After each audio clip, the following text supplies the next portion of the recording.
우리는 지난주에 회개에 관한 말씀을 나누었습니다. 우리가 다 하나님 앞에 이제라도 우리의 마음을 씻고 하나님 앞에 돌아가야 한다라고 하는,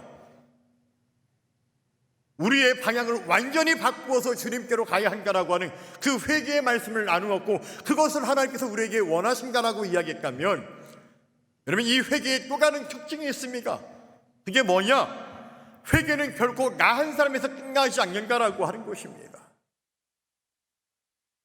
하나님께 회개하며 돌아온 사람은 반드시 다른 사람도 하나님께 돌아오기를 소망하게 된다라고 하는 것이죠. 그래서 요엘 선지자는 개인의 회개를 선포한 후에 곧바로 공동체의 회개를 선포한다라고 하는 것이죠. 우리 요엘서 2장 15절 말씀을 다시 한번 같이 읽어보도록 하겠습니다. 준비 시작.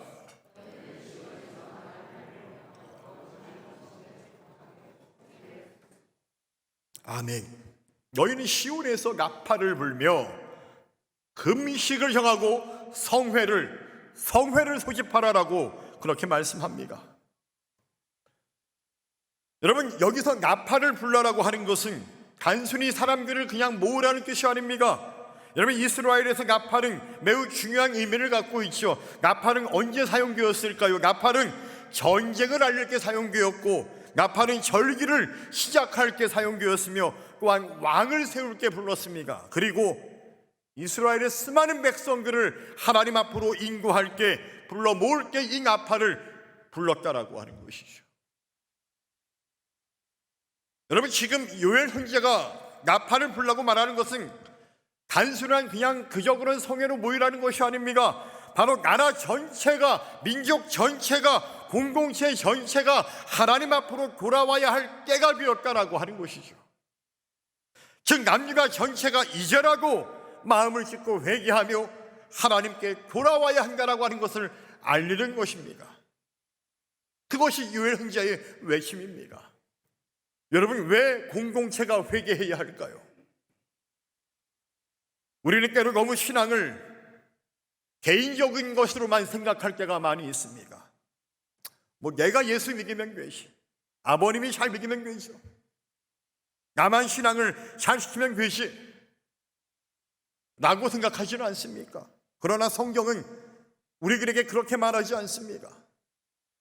여러분, 예를 들면 우리가 여호수아 7장에 나타나고 있는 아간의 사건을 우리가 떠올릴 수가 있습니다. 하나님께서 여호수아와 이스라엘 백성들에게 명령하여서 여리고성을 점령하게 됩니다. 그러니까 하나님께서 그들에게 말씀하셨어요. 이 여리고성에서의 첫 전투를 통해서 얻게 된 모든 것들은 다 하나님의 것이니 하나님께 온전히 바치라고 말씀하였습니다. 여러분, 그렇게 하나님께서 이스라엘 백성들에게 여리고성의 첫 그 전리품들은 다 나의 것이니 이걸로 온전히 나에게 바치라고 말씀하셨는데, 그만 아간이라고 하는 사람이 유혹에 빠져서 하나님의 말씀을 거역합니다. 아간은 여리고에서 취한 신안산 외투 한 벌, 오늘날로 따지면 정말로 명품 자켓, 뭐가 있을까요, 여러분들? 예를 들면 저는 잘 모르겠습니다. 안 입어봐가지고. 구찌, 아무튼 이런 것들, 에르메스, 뭐가 있어요? 아무튼 신안산의 외투란 그런 것들을 말하는 거, 쉽게 말하면 정말 좋은 겁니다. 그리고 또 뭐가 있습니까? 은 200세겔과 금덩어리 한 덩이를 이 아간이 몰래 취해서 자신의 물건과 함께 저 깊은 땅속으로 묵어놓은 거예요. 아무도 모르게.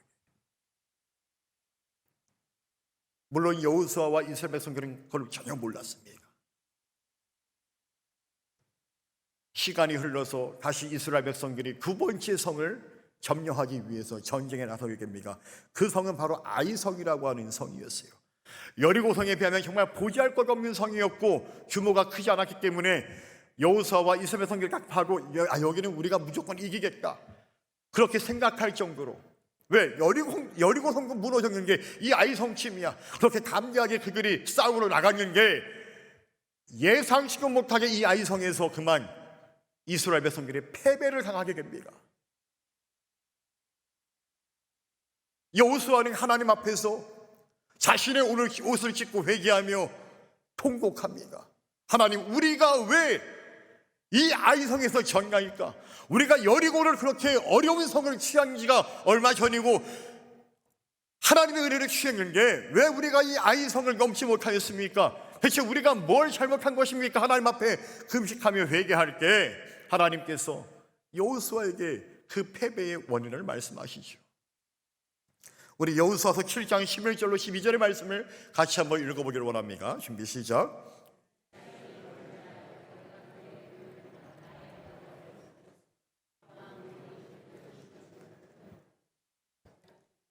속이고 그것을 그들의 물건들 가운데 구웠느니라. 그러므로 이스라엘 자손들이 그들의 원수 앞에서 능히 맞서지 못하고 그 앞에서 돌아섰나니. 아멘. 내가 너희들에게 명령한 나의 언약을 너희들이 어겼다라는 얘기예요. 그래서 너희들이 패배할 수밖에 없었다라고 말씀하고 있습니다. 여러분, 여기서 우리가 주목해야 할 것이 있습니다. 여러분, 분명 이스라엘이 범죄했다라고 말하기 어렵죠. 이건 아간이 범죄한 거예요. 아간 한 사람의 범죄였음에도 불구하고 하나님은 뭐라고 말씀하세요? 그것을 아간 한 사람의 범죄라고 말씀하지 않으십니까? 11절에 보니까 뭐라고 말씀하세요? 이스라엘이 범죄하여. 우리의 상식으로는 이스라엘이 아니라 여기에 뭐예요? 아간이 범죄하여 라고 나와야 될 것 같은데 하나님은 아간이 아닌 이스라엘이 범죄하였다라고 말씀하고 있습니다. 이렇게 아간 한 사람의 범죄를 이스라엘 전체의 죄로 규정하고 계신다라고 하는 사실이죠. 왜 그렇습니까? 아까도 말했지만 이스라엘 모두는 신의 산에서 하나님과 언약을 맺은 신앙 공동체에서 그들은 결코 개개인이 혼자가 아닌 그들은 또한 모두가 하나였다라고 하는 것입니다. 오늘 우리 강림소망교회가 유공조 목사로 한 사람과 여러분들 개개인이 다 따로따로 독립되어 있습니까? 물론 그렇게 보이지만 사실 우리는 뭐예요? 다 하나라고 하는 거예요. 하나. 그래서 말씀하죠. 성령의 매니저로 힘써 하나가 된 것을 힘써 지키라고 우리에게 말씀하지 않습니까? 우리는 다 하나가라는 얘기예요. 그러니까 한 사람의 범죄가 공동체에 분명히 영향을 준다라고 하는 것입니다. 한계로 느헤미야 시대에는 느헤미야 한 사람을 통해서 이스라엘 백성들이 함께 회개하게 되었을 때 그들은 무너졌던 예루살렘 성벽을 다시 일으켜 세울 수가 있었다라고 하는 것이죠. 이렇게 한 사람의 범죄와 한 사람의 회개는 전체 신앙 공동체의 패배와 혹은 전체 신앙 공동체의 회복으로 이어지고 있음을 우리에게 성경은 분명히 증거하고 있다라고 하는 것입니다. 한번 따라해 볼까요? 우리는 하나입니다. 강릉소망교회는 하나입니다. 할렐루야. 여러분 꼭 기억하시기를 축원합니다. 그래서 우리는 함께 기도해야 돼요. 함께 예배해야 돼요. 함께 우리는 모이게 그래서 힘써야 되는 것입니다. 그렇습니까? 우리 강림소망교회고 이스라엘과 마찬가지로 하나님과 영적인 신의 산에서 언약을 맺은 언약 공동체입니다. 여러분, 교회는 그냥 단순한 모임이 아닙니다. 여러분, 교회의 머리는 누구입니까? 바로 예수님이십니다. 그리고 그 교회의 몸은 무엇입니까? 머리가 되시는 그리스도의 몸이 바로 교회입니다. 그러면 팔과 지체는 누구일까요? 팔과 다리 그 지체는 무엇입니까? 바로 저와 여러분들입니다. 그래서 우리는 하나예요, 하나. 제가 얼마 전에 저도 모르게 자꾸 이렇게 팔을 긁었어요. 왜 그러지? 보니까는 이렇게 빨갛게 뭐가 났어요. 모기 물린 것처럼. 이게 왜 그러지? 가렵기도 하고. 그래서 막 저거 모르게 긁었는데 여기고 그러네. 그래서 이제 병원 가서 알아보니까는 진료를 받게 이게 알레르기성 뭐 그런 거라고 하더라. 그래서 이제 약을 먹고 연고를 바르래요. 연고를 바르면서 어떤 생각을 했냐면, 야, 이게 뭐라고 이렇게 나를 불편하게 하지? 내 온몸이 불편한 거예요, 여러분들. 아, 이게 뭐라고, 이 조그만 게. 연고를 바르면서 아, 참 불편하다. 약을 먹고 연고를 바르니까 좀 괜찮아지긴 했는데, 아, 깨달아지는 거예요. 여러분, 우리 모두가 그리스도의 몸의 팔과 다리, 지체가 된다고 했을 때, 여러분, 우리 몸의 한 부분이 우리 몸 전체를 불편하게 하는 것처럼 한 성도의 범죄가 혹은 한 성도의 선한 영향력이 교회 공동체 전체에 영향을 준다라고 하는 것입니다. 이걸 우리가 깨달아야 된다라는 거예요. 그게 바로 교회예요, 여러분. 그래서 한 지체가 아프면 몸 전체가 아픈 거예요. 오늘도 우리가 주보에 광고가 나갔죠. 누가 입원했다고 그랬죠? 황효숙 집사님 꼭 이옥구 원사님. 여러분, 우리가 입원한 환자들이 있을 때 교회 광고를 내는 이유가 무엇일까요? 여러분, 이런 분들이 입원했습니까? 그냥 알려주는 차원일까요? 아니에요. 함께 아파하고 함께 기도해 달라는 거예요. 그들은 남이 아니라는 얘기예요. 우리는 하나다라고 하는 것이죠.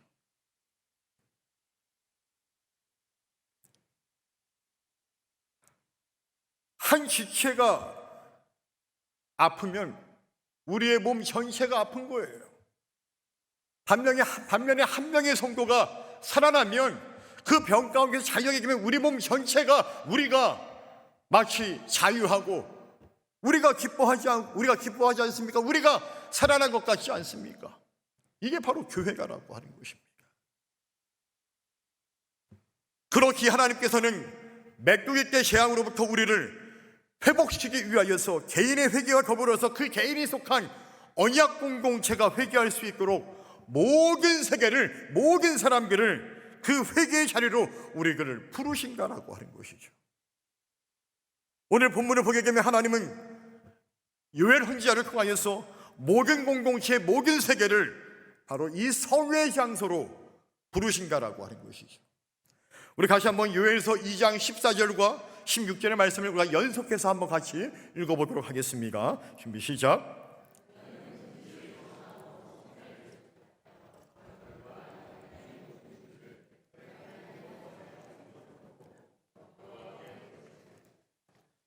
백성을 모아 그 모임을 거룩하게 하고 장로들을 모으며 어린이와 젖먹는 자를 모으며 신랑을 그 방에서 나오게 하며 신부도 그 신방에서 나오게 하고. 아멘. 성경은 모든 백성을 모으라고 말씀하고 있습니다. 그래서 성회를 소집하고 그 성회에 모이도록 그렇게 말씀하고 있습니다. 중요한 것은 뭐냐면 여기에는 예외가 없다라는 얘기예요. 예외가 없다는 거예요. 장로님 들고 나와야 하고 심지어는 젖먹이 어린아이까지 나오라고 말씀하고 있습니다. 우리 같은 경우는 젖먹이나 어린아이를 어떻게 데리고 옵니까? 애가 힘들고 저기 한 게 애들은 그냥 예쁘죠 뭐. 우리만 가는 거지. 아니요, 하나님은 그렇지 않습니까? 장로로부터 젖먹는 어린아이까지 모두가 다 그 공동체 속한 그 모두가 다 주님 앞으로, 하나님 앞으로 나올 것을 우리에게 명령하고 계시다라고 하는 것이죠. 왜 그럴까요?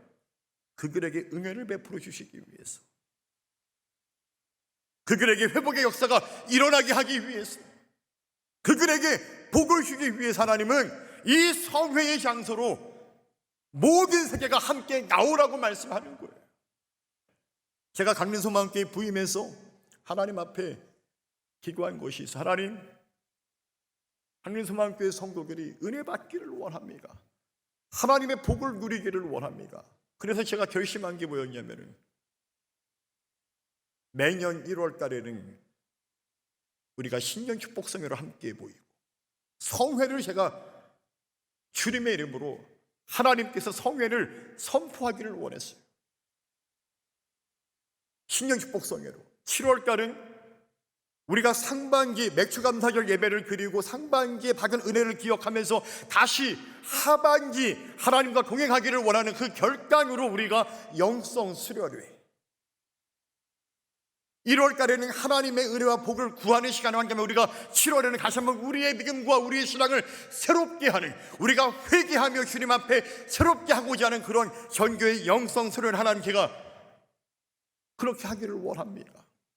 허락하여 주옵소서 라고 기도하면서 그렇게 우리가 지금 3년째 신령축복성회와 전교의 영성수련의 컨셉을 다르게 해서 우리가 진행하고 있습니다. 여러분, 성회가 선포되었습니다. 모든 세계가 함께 나와서 하나님 앞에 나와 엎드려 회개하며 기도하게 되었을 때 여러분들의 개인의 인생과 여러분들의 자녀들의 삶과 여러분들의 가정과 여러분들의 사업장, 여러분들의 일터, 여러분들의 그 모든 곳에서 회복의 역사가 일어나기를 간절히 주님의 이름으로 축원합니다. 우리 교회도 마찬가지입니다. 나아가 한국교회가 그렇게 함으로 말미암아 이 나라 전체가 그렇게 회복의 역사가 일어나야 한다라고 하는 것이죠.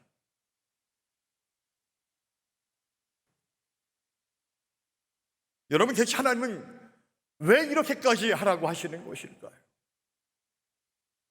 그만큼 오늘 이 요엘 흥자의 배경이 되어지는 남유다의 영적 상태가, 영적 위기가 아주 심각했기 때문에 그렇다라고 하는 것이죠. 메뚜기떼의 재앙보다 더 큰 재앙으로 그들을 심판하지 않으시기 위하여서 하나님은 그들이 다시 회복할 수 있도록 하기 위해서 이렇게 하나님은 성회를 열게 하시고 그들이 주님 앞에 하나님 앞에 나와서 회개하며 엎드려 기도하기를 원하십니다. 오늘도 마찬가지라고 하는 것이죠. 오늘날 한국교회를 말하면 늘 들리는 말이 그런 말이죠. 한국교회가 큰 위기이다. 한국교회가 예전 같지 않다. 아니요, 한국교회뿐만이 아닙니다. 전 세계적으로 교회에 위기가 있습니다. 심지어 영국의 한 비숍은 이렇게 말하죠. 한국교회만큼은 우리처럼 무너지지 않기를 원한다라고.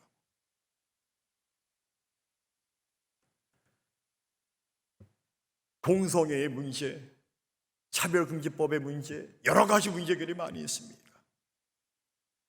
교회를 제약하고자 하는 법적인 것들이 많이 지금 준비되어져 있고, 심지어는 그것들을 떠나서 교회 자체적으로도 성도들이 줄고 헌금이 줄고, 그래서 어떤 사역들을 행하기가 어렵다라고 이야기하고, 아우성들이 참으로 많습니다. 부교육자를 구하기가 어렵다라고 이야기합니다. 전교사를 찾기가 어렵다고 이야기합니다. 심지어는 신학교에 진학하고자 하는 학생들이 없다고 이야기하죠. 오히려 만학도가 많아지고 있습니다. 심각한 위기라고 하는 거예요. 근데 그 모든 위기의 정점에는 무엇이 있을까요? 저는 이렇게 말하고 싶어요. 하나님을 향한 갈망이 없다라는 것입니다. 하나님을 향한 갈망이 없다. 여러분들은 하나님을 갈망하십니까? 우리 강민수만교회는 하나님을 갈망하고 있습니까? 여러분들 스스로 여러분들의 삶의 현장에서 하나님을 갈망하고 있습니까? 여러분들의 자녀들은 하나님을 갈망하고 있습니까? 하나님을 향한 갈망이 식어가고 있는 것이 큰 문제가라고 하는 것이죠. 그러니까 신학교를 가지고 않고 목회자가 되고 싶어 하지도 않고 어려운 것들을 하고 싶어 하지 않습니다. 하나님은 우리에게 고난을 받으라고 하는 게 우리는 고난을 받기를 원하지 않는다라고 하는 거죠. 예배를 드리지만 사모함이 없습니다. 기도를 하는 게 눈물이 없습니다. 찬양을 하는 게 감격이 없고 사역을 감당하지만 주님에 대한 사랑은 다 사라져버렸습니다. 그냥 하나의 일이 되어버리는 거죠. 여러분, 혹 이것이 오늘 우리 교회의 위기는 아닙니까? 우리 신앙 공동체의 위기는 아닙니까? 우리 가정의 위기는 아니겠습니까? 그래서 일어나는 그 메뚜기 떼 재앙이 우리에게 일어나는 것은 아닐까요? 다시 돌아오라고, 다시 돌아오라고. 한 가장이 사업에 실패를 했어요. 얼마나 힘들겠습니까? 경제적으로 어려워지자 가족 간의 대화가 그만 끊겨버렸습니다. 아버지는 점점 술에 의지했고 어머니는 그런 남편을 원망했습니다. 그런 부모들을 바라보며 자녀들은 언제부턴가 자신들의 방에 들어가 나오지 않습니다. 겉으로 보기에는 한 집에 살고 있었지만 실상은 모두가 다 각각 뿔뿔이 흩어져 혼자가 된 것입니다.